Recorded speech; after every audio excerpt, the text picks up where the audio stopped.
Europe 1, Emmanuel Faux.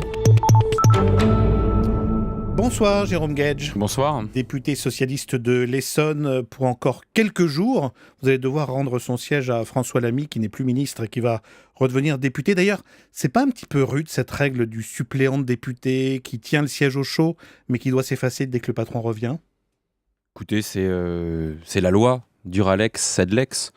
Auparavant, avant une réforme constitutionnelle de 2008, le suppléant devait démissionner pour pouvoir permettre l'organisation d'une partielle. C'est peut-être un peu lourd. La règle est connue et moi j'ai eu le bonheur, l'immense honneur pour un républicain que de siéger à l'Assemblée nationale, de faire entendre ma voix dans le débat parlementaire et dans le débat politique. Voilà, j'aurais bien aimé que François Lamy reste ministre un peu plus longtemps, c'était un bon ministre.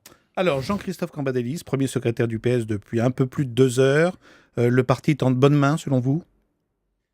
Je ne veux pas personnaliser, moi j'ai beaucoup d'estime et même d'affection pour Jean-Christophe. La question qui nous est posée, c'est pas un changement de casting qui intervient à un moment anodin. C'est un moment extraordinaire. Voilà. On est à 2 ans du quinquennat de François Hollande. On a subi un tsunami, une défaite, une hécatombe électorale qui était porteuse et qui est porteuse d'un message. Celui de nos électeurs, du peuple de gauche, de ceux qui ont fait la victoire de François Hollande le 6 mai 2012. Le Et profil donc, de Jean-Christophe Cambadélis répond à ce tsunami? non, mais ce que je veux dire, d'abord, il y a un enjeu de méthode. Nous aurions préféré, c'est ce qu'on a défendu cet après-midi au Conseil national, que ce qui est un bien précieux dans le parti, à savoir la parole des militants, nous sommes le parti des primaires qui était capable, et c'était un bel exercice démocratique qui a donné une assise formidable pour le candidat à l'élection présidentielle. De la même manière, dans le parti, pour pouvoir jouer pleinement le rôle, celui qui n'a pas suffisamment collectivement été joué, à savoir être un contre-pouvoir, une force d'alerte, d'un aiguillon, un tampon, une force de proposition pour le gouvernement. Tout le monde disait on ne voulait pas d'un parti godillot, malheureusement on l'a trop souvent été. Et ben pour avoir la force de jouer ce contre-rôle, c'est mieux de s'appuyer sur la force démocratique du parti. Donc nous souhaitions qu'on en fasse un vote par les militants et pas uniquement par le Conseil national du parti, à l'issue d'un congrès extraordinaire pour aussi clarifier quelques éléments de ligne, ceux-là même qui nous ont fait défaut et qui n'ont pas été perçus par nos électeurs. Vous avez entendu M. Cambadélis dans sa première déclaration ce soir. Il parle de parti combatif et il annonce des états généraux des socialistes que vous appeliez de vos voeux vous-même. Chiche, moi je dis chiche, mais encore un effort, Jean-Christophe. Il a bougé ces derniers jours, donc il a bien compris qu'on ne pouvait pas uniquement faire quelque chose dans le Conseil national du parti. Et le plus simple aurait été de faire un congrès. Mais moi, encore une fois, je ne veux pas qu'on tombe dans des éléments de procédure et de formalisme, mais qu'on en revienne quand même. Il y a des militants très déboussolés au Parti socialiste. Moi, je pense à eux. Et pour ceux qui veulent rester au Parti socialiste et remonter sur le cheval, c'est mieux qu'on leur dise reprenez la parole, donc reprenez le pouvoir. Et je pense que ces états généraux, la suite logique, les états généraux, c'est quoi? On fait des cahiers de doléances, on fait remonter ce qui va et ce qui va pas, et après on en tire les conséquences. Et c'est un congrès, et c'est pas un gros mot, et c'est pas un repli sur soi que de dire ça. C'est important un parti politique dans la République. Encore un mot sur sa personnalité. Je vous soumets cette formule qu'on prête à l'un de vos camarades, Jérôme Guedj. Avec Désir, on avait langue de bois. Avec Cambadélis, on a langue de vipère.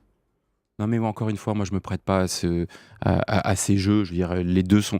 Vous savez, autant je réfute le lynchage individuel d'Harlem Désir en disant tout est de sa faute, etc. Autant je ne crois pas à un homme providentiel. Encore une fois, c'est vrai partout, à tous les étages, c'est vrai au gouvernement, c'est vrai au parti, c'est la ligne politique. C'est ce qu'on fait, c'est le cap qui est important. Et encore une fois, entendons le message de nos électeurs qui en ont gros sur la patate manifestement. Et si on veut réussir le quinquennat, les élections intermédiaires qui viennent dès l'année prochaine, il faut une sérieuse inflexion. Le cap, justement, Manuel Valls a fait ses premiers pas sur la scène européenne hier avec son voyage à Berlin. Et on a appris au même moment que la France était vue refuser un délai par Bruxelles pour descendre en dessous des fameux 3% de déficit en 2015.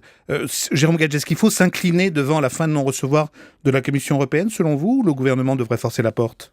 Non, il faut pas s'incliner. On est un grand pays de l'Union européenne. Il faut qu'on en finisse avec ce dogme des 3%. On ne l'a pas atteint en 2013 qui était prévu. On ne l'atteindra pas en 2014. Ça ne sert à rien de mourir guéri. Ça fait des mois et des mois qu'on le dit. À quoi bon avoir des finances publiques qui respectent les oukases de la Commission européenne si dans le même temps la croissance économique est atone, le chômage progresse? À un moment, il faut faire des choix.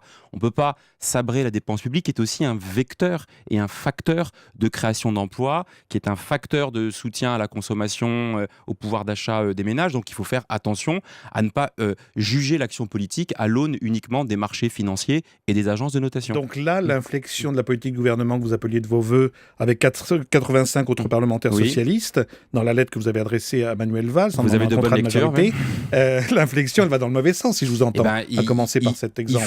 Il faut aller plus loin. Pour l'instant, il n'y a pas de décision. Moi, j'ai l'impression que ce gouvernement a envie, mais il a besoin d'être appuyé. Il faut organiser ce rapport de force.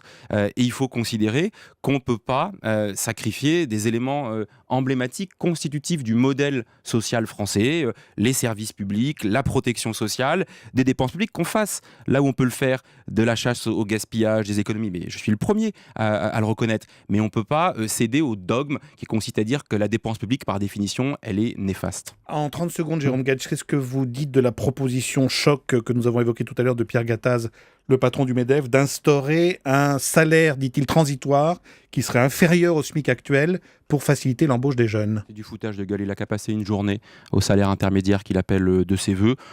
Franchement, voilà, encore un exemple de la doxa, de ce rouleau compresseur qui consiste à dire que tout va mal parce que c'est le coût du travail qui est excessif. Quand on fait ça, mais c'est habile de leur part, on ne parle pas du coût du capital qui accapare une partie des richesses de ce pays. Les propos cachent d'un sabra du PS, hein, c'est comme ça que vous aimez qu'on vous appelle. Oui, je viens, moi, j'ai adhéré directement au PS, contrairement à Jean-Christophe qui le rappelait, a été adopté, nous a-t-il dit cet après-midi, par le Parti Socialiste, après un parcours militant que l'on sait auparavant. Merci beaucoup, Jérôme Gaj, d'être venu dans Europe Nuit.